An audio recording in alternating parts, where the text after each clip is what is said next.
Smoking that short story right about now. Second cigar of the day. Short story. Alright, I finally finished up my tilting vise. Had to do some modifications a little bit. Had to grind around the studs there and file it down so it would fit all the way flat. And it's pretty much done. Now I just gotta take it off and paint it. I'll turn the base around a little bit. Let me show you how it works.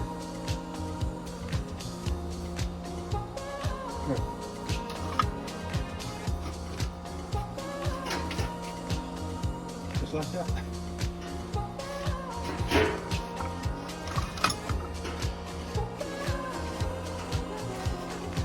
Just like that.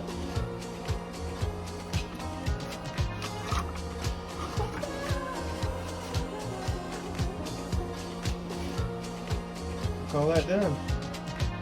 I just gotta clean up.